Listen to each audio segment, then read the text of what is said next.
RTV app వార్తల్ని క్షణాల్లో చదివే అవకాశం ఉంటుంది. ఒక న్యూస్ పేపర్, ఒక టెలివిజన్ ఛానల్ మీ చేతుల్లో ఎప్పుడూ ఉంటాయి. యుద్ధం సన్నద్ధం అంటూ కేంద్ర ప్రభుత్వం దేశవ్యాప్తంగా ప్రజలను అప్రమత్తం చేస్తున్నటువంటి నేపథ్యం, ముఖ్యంగా ఏదైతే ఉందో నిన్న రాత్రి చేపట్టినటువంటి సంఘటన ఉగ్రవాదుల దాడులు జరిగినటువంటి నేపథ్యంలో ఇక్కడ మట్టు పెట్టినటువంటి నేపథ్యం మనసైన ఇటువంటి పరిస్థితుల్లోనే మొత్తం దేశవ్యాప్తంగా కూడా అప్రమత్తం అవుతూనే ఇటువంటి దాడులు ఇండియాకి సంబంధించి ఏది ప్రజల ప్రాణాలు మరొకసారి కోల్పోకుండా తగిన గుణపాఠం చెప్పాలని చెప్పేసి దేశవ్యాప్తంగా కూడా ర్యాలీలు నిరసనలు నిర్వహించినటువంటి నేపథ్యం. ఇటువంటి పరిస్థితుల్లో అనంతపురం ప్రజలు ఉన్నారు మనతో, ఏం చెప్తారు వారి మాట్లాడినప్పుడు? సరే, నిన్న రాత్రి జరిగినటువంటి ఏదైతే అటాక్, దీన్ని ఎలా చూస్తారు అసలు? ఏదైతే నిన్న భారత ఆర్మీ చేసినటువంటి ఆపరేషన్ సింధూర్ని భారతీయులుగా పూర్తి స్థాయిలో మేము స్వాగతిస్తున్నాం, గర్విస్తున్నాం, హర్షిస్తున్నాం.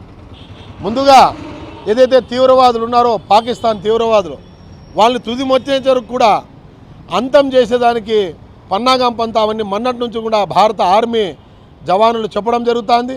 అందులో భాగంగానే నిన్న అర్ధరాత్రి అటాక్ చేయడం జరిగింది. కామన్ పబ్లిక్ పాకిస్తాన్లో ఎవరికి ఇబ్బంది కాకోకుండా కేవలం టెర్రరిస్టులనే కోణం చూస్తూ వాళ్ళ మీద అటాక్ చేసి ఈరోజు దగ్గర 100కు పైజీలకు టెర్రరిస్టులను మభ్యపెట్టడం జరిగింది. దీనికి భారతదేశ పౌరులుగా గర్విస్తున్నాం, ఇండియన్ ఆర్మీకి జై హింద్ కొడుతున్నాం. అదేవిధంగా ఏదైతే పాకిస్తాన్ చేస్తున్నటువంటి దుశ్చర్య, ఏదైతే ఈరోజు పాకిస్తాన్ ఆర్మీని చూస్తూ ఉంటే వాళ్ళు ఏ రకంగా భారత పౌరులు ఆ దేశ పౌరులు ఏ రకంగా అయితే తలదించుకొని ఉంటున్నారో, తలెత్తుకొని తిరుగుతున్నారో అర్థం కావడంలే. ఒక టెర్రరిస్టులకు అంత్యక్రియలకి ఈరోజు వాళ్ళు ఆర్మీ పోతా ఉందంటే ఇంకా అంతకన్నా నిదర్శనమేముంది? పాకిస్తాన్ అణువున ఈరోజు తీవ్రవాద సంస్థ చేతుల్లో పూర్తి స్థాయిలో ఉంది. రాబో దినాల్లో ఆఫ్ఘనిస్తాన్కి ఏ రకంగా అయితే తీవ్రవాదులు ఆక్రమించుకున్నారో అదే రకంగా పాకిస్తాన్ కూడా ఆక్రమించుకుంటారు. కాబట్టి యావత్ భారతదేశం మొత్తం అప్రమత్తంగా ఉంది. భారత సైన్యమే కాదు, భారతదేశంలో ఉండే ప్రతి పౌరుడు, ప్రతి మహిళ, ప్రతి విద్యార్థి, ప్రతి ముసలి నుంచి ముదుక వరకు ఇప్పుడే పుట్టిన పిల్లవాడి వరకు కూడా యుద్ధాన్ని వచ్చిన వెంటనే ఏ రకంగా అయితే దాన్ని అప్రమత్తం కావాలా, ఏ రకంగా దాన్ని ఎదురుగా నిలబడాలా, ప్రతి ఒక్క పౌరుడికి ఈరోజు సిద్ధం ఉన్నాడు. భారతదేశం యావత్ ఎదురు చూస్తూ ఉంది. ఎప్పుడప్పుడు అంతం చేస్తామా పాకిస్తాన్లో ఉండే తీవ్రవాదులను పూర్తి స్థాయిలో తుదమించి ఈరోజు భారతదేశం ప్రశాంతంగా ఉందామా అని చెప్పేసి ఆలోచిస్తున్నాం. అదే జరిగేదే జరుగుతుంది. తొందరగా జరిగితే సైన్యంతో పాటు యావత్ భారతదేశంలో ఉండే ప్రతి ఒక్క పౌరుడు కూడా భారత సైన్యానికి ధీటుగా నిలబడతాం. అదేవిధంగా ఎటువంటి చర్య జరిగినా కూడా భారతదేశంలో ప్రతి ఒక్కరూ కూడా ఈరోజు అప్రమత్తంగా ఉండేదానికి తీసుకోవాలంటున్న చర్యలన్నీ ఈరోజు కేంద్ర రాష్ట్ర ప్రభుత్వాలు సూచించిన మేరకు తీసుకుంటామని, అదేవిధంగానే ఎప్పుడు యుద్ధం వచ్చినా కూడా అందరము సిద్ధంగా ఉంటామని చెప్పి మరొకసారి తెలియజేసుకుంటూ, ఏదైతే నిన్నటి రోజు జరిగినటువంటి ఆపరేషన్ సింధూర్ని పూర్తి స్థాయిగా భారతదేశ పౌరుడిగా సర్విస్తున్నాం, స్వాగతిస్తున్నాం. అదేవిధంగా మన భారతీయ సేనలో 3 సేనలు, వాయుసేన కానివ్వండి, అగ్నిసేన, ప్రతి ఒక్కరూ త్రివిధ దళాలు కూడా పూర్తి స్థాయిలో ఈ దేశాన్ని రక్షించుకునే దానికోసం వేళలా మనకు అంటుపెట్టుకొని ఉన్నాయని వాళ్ళందరికీ మేము తోడుగా ఉంటామని చెప్పేసి తెలియజేసుకుంటున్నాం. సార్, ఏం చెప్తారు సార్ ఇప్పుడు ఉన్నటువంటి పరిస్థితుల్లో? ఏకంగా ఏదైతే ఉందో నరేంద్ర మోడీ తీసుకుంటున్నటువంటి నిర్ణయాలు రాబోయే కాలంలో కూడా ఇక్కడ టెర్రరిస్టులు కావచ్చు పాకిస్తాన్కి తగిన బుద్ధి చెప్పే అవకాశం ఉంటుందంటారు? ఇప్పటికీ నరేంద్ర మోడీ ఉన్నాడు కాబట్టి ఈరోజు దేశం ఎంతో మాత్రం ధైర్యంగా ముందుకు నిలబడింది.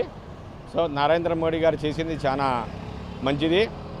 టెర్రరిస్ట్ లేకుండా చేస్తే తుదిముట్టించాల్సిన బాధ్యత ఉంది. అదే కాదు, నేను కోరుకునేది ఏమంటే ప్రతి చోట అది ఒక ఢిల్లీ చుట్టే యుద్ధం జరుగుతుంది, ఇంకో చోట అనేది తప్పు. భారతదేశంలో ఎక్కడైనా ఏదన్నా కానీ యుద్ధం జరిగితే అన్నిటికీ అప్రమత్తంగా ఉండాల్సిన బాధ్యత మన అందరి మీద ఉందని తెలియజేస్తున్నాను. సార్, ఏం చెప్తారు సార్? ఇప్పుడే దాదాపు మనం 28 మంది భారతీయులను కోల్పోయినటువంటి నేపథ్యం, మరొకసారి ఇటువంటి పునరావృతం కాకుండా ఉండాలంటే నరేంద్ర మోడీ నాయకత్వంలో ఎటువంటి చర్యలు ఉండాలి?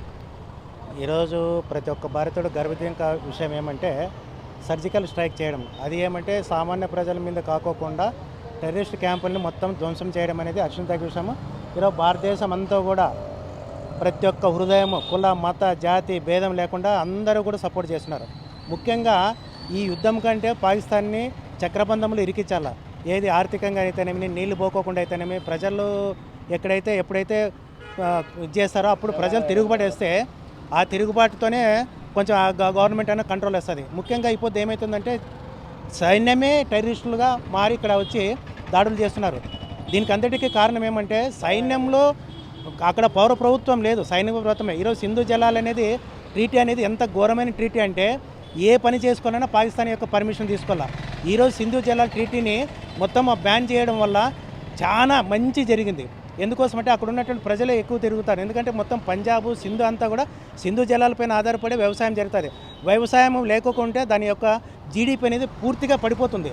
అట్లనే మొత్తం అన్ని దేశాలని మనం కలుపుకొని అంటే ఈ టెర్రరిస్ట్కి సంబంధించినటువంటిది మొత్తం మిగతా దేశాలు కూడా ఎంతోమంది కూడా చాలామంది ఈరోజు బెలూచిస్తాన్ పోరాటం ఏం చేస్తుంది, స్వతంత్ర పోరాటం, వాళ్ళు కూడా విపరీతంగానే దాడి చేస్తున్నారు. అక్కడ ఆఫ్ఘనిస్తాన్ చుట్టూ పాకిస్తాన్కి మొత్తం ఏమంటే కబలించిపోయింది. మొత్తం దీన్ని ఏదైతే అది పెంచి పోషించిందో టెర్రరిజాన్ని, దానికే ఈరోజు బలవుతుంది. ఇప్పటికైనా వాళ్ళు అర్థం చేసుకొని ఆ టెర్రరిజాన్ని అంతం చేస్తే పాకిస్తాన్ బాగుపడుతుంది, పాకిస్తాన్ ప్రజలు బాగుపడతారు, ముఖ్యంగా ప్రజలు బాగుపడతారు. ఇప్పటికైనా నరేంద్ర మోడీ తీసుకున్నటువంటి ప్రతి చర్యను ప్రతి ఒక్క భారతీయుడు కూడా సపోర్ట్ చేసే పరిస్థితి ఈరోజు వచ్చింది. నెక్స్ట్ చేసేటువంటి దానికి కూడా దాన్ని ఈవెన్ సర్జికల్ స్ట్రైకే కాదు, అవసరమైతే యుద్ధానికి కూడా సిద్ధం కావాలని నా పర్సనల్గా నేను కోరుకుంటున్నాను.